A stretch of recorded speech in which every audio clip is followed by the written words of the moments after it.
નમસ્કાર વાલા વિદ્યાર્થી મિત્રો, ધોરણ 11 વિષય આંકડાશાસ્ત્ર, કુલ ગુણ 80, વાર્ષિક પરીક્ષા 2025, સેક્શન એ, બી, સી અને ડીના વિડીયો ઓલરેડી અપલોડ થઈ ચૂક્યા છે.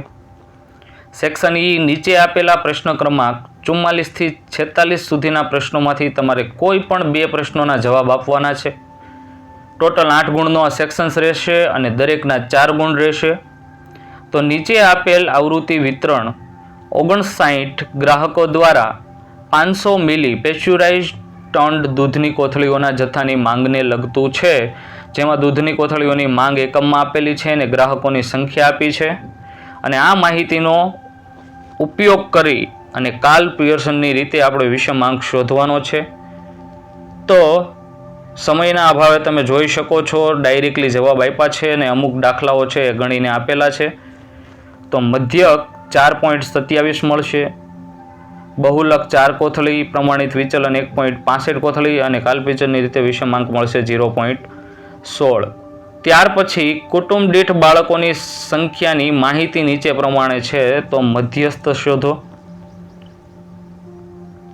જો મિત્રો ચેનલમાં નવા હોય અને હજી સુધી ચેનલને સબસ્ક્રાઇબ ના કરી હોય તો સૌપ્રથમ ચેનલને સબસ્ક્રાઇબ કરી બેલ આઇકન પર ક્લિક કરો, જેથી નવા વિડીયો અપલોડ થાય તો તરત જ તમને નોટિફિકેશન મળી જાય. બાળકોની સંખ્યા અને કુટુંબની સંખ્યા તમને દર્શાવેલી છે અને જેમના આધારે તમને મધ્યસ્થ ગોતવાનો કીધો છે, જેમાં જવાબ આવશે 3. ત્યાર પછી 46મો પ્રશ્ન છે. 500 વ્યક્તિઓના માસિક આવકનું વિતરણ નીચે મુજબ છે. તે પરથી થી ઓછા અને થી વધુ પ્રકારના આવૃત્તિ વિતરણો આપણે અહીંયા બનાવવાના છે, જેમાં તમને માસિક આવક 1000 રૂપિયામાં આપેલી છે અને વ્યક્તિઓની સંખ્યા છે એ આપેલી છે.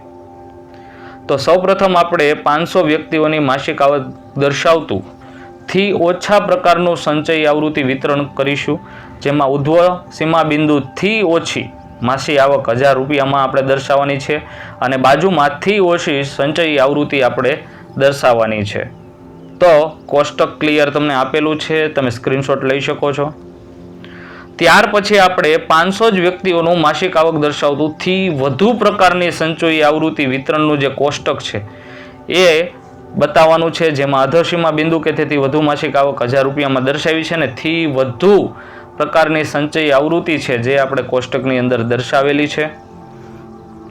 એક પછી એક દરેક સબ્જેક્ટના દરેક સેક્શન્સના વિડીયો આપણી યુટ્યુબ ચેનલની અંદર અપલોડ થઈ જશે, જોવાનું ચૂકતા નહીં.